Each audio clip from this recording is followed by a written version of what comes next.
Hello friends, welcome to my back channel তিতি দাদাই blog. তোমরা সবাই ভালো আছো? দেখো ছোটোখাটো একটা অনুষ্ঠান করেছিলাম। দেখো অন্নপ্রাশনে আমাদের বাড়ি থেকে তত্ত্ব এসেছিলো। তো এই যে ওদের স্নানের গামলা আমি আর ওর বাবাই সব কিছু ডেকোরেশন করেছিলাম। তো এখন ওদের স্নান পর্ব চলবে। তো দুই ভাই বোনকে কিন্তু স্নানের জন্য তৈরি করা হয়েছে। খুব ঠান্ডা ছিল তাই খুব একটা জল খাটানো কিন্তু ওদের হয়নি। তো অল্প জলের মধ্যে স্নান করিয়ে নিয়ে ওদের রেডি করে নিয়েছি। এবার বিকালবেলায় আমরা কিন্তু ভাত খাওয়ার পর্বে এবার এগিয়ে যাব। দেখো ওর মামা দুজনকেই কিন্তু খাইয়ে দিচ্ছে, মেয়েকে আর ছেলেকে। খুব মজা করছে ওরা। আর এই যে দেখো, এই যে আমি যে গাছ উপহার দিচ্ছি না, এটা আমার অনেক খুবই শখের একটা জিনিস ছিল যে আমি সমাজের জন্য কিছু করতে পারবো। আশা করি কবে যে করতে পারবো তা জানি না। তো তোমরা সবাই আশীর্বাদ করো আর পাশে থেকো, যেন প্রচুর প্রচুর পরিমাণে আমি যেন কারোর জন্য, সবার জন্য কিছু করতে পারি আর মানুষের হয়ে মানুষের পাশে দাঁড়াতে পারি। গাছ দেওয়ার উদ্দেশ্য ছিল এটাই আমার, যে আমার ছেলে মেয়ে যেন এই গাছের মতন সুন্দর সুন্দর ফুল ফুটবে, সেরকম যেন সবার আশীর্বাদ যেন আমার ছেলে মেয়ের মাথার উপর পড়ে আর ওই গাছগুলো যেন সবার সুন্দর সুন্দর ফুল ফোটে, সেটাই আমি দেখতে চেয়েছিলাম।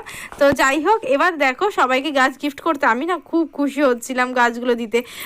আর আমি যদি এর থেকেও বেশি বড় কাজ করতে পারতাম তাহলে হয়তো আমি আরও বেশি খুশি হতাম। আর সমাজের জন্য কোনো কিছু করা মানে তো জানোই। আর এই বৌদি কিন্তু খুব খুশি হয়েছিল গাছটি পেয়ে।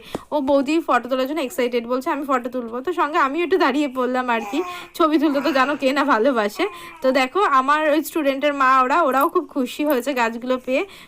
সবাইকে আমি হাতে হাতে দিয়েছি আর বলেছি সবাই তোমরা আমার ছেলে মেয়েকে আশীর্বাদ করো যেন ওরা বড় মানুষের মতন মানুষ হতে পারে আর বড় হতে পারে। তো দেখো প্রোগ্রাম তো চলছেই, সব বন্ধু বান্ধবরা, ওদের ফ্যামিলি, সব আত্মীয় স্বজনরা সবাই চলে এসছে। তো আরও একজনকে গাছ দেওয়া বাকি ছিল পেছনের দিকে। ও গাছটা পেয়েই না আমাকে জিজ্ঞেস করছিল, ও দিদি দিদি শোনো শোনো এটা কিসের গাছ? আমি বললাম চন্দ্রমল্লিকা ফুলের গাছ। তো কার কি ফুল ফুটেছে এটাও আমার খুব এক্সাইটেড ছিল। সবাইকে বলেছিলাম যে কার কি গাছে ফুল ফুটবে সেটা সবাই আমাকে জানাবে, আর সবাই কিন্তু আমাকে বলেছেও। তো দেখো সবাই কিন্তু খুশি। আমার ছাত্রটা বলছে আন্টি কি গাছ এটা, দেখো খুব সুন্দর তো গাছটা।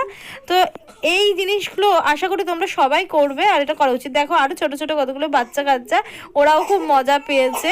আর এটা মেন প্রোগ্রাম ছিল বাচ্চাদের। এটা বাই বাই। ভিডিওটা যদি তোমাদের ভালো লাগে লাইক কমেন্ট শেয়ার করে দিও প্লিজ।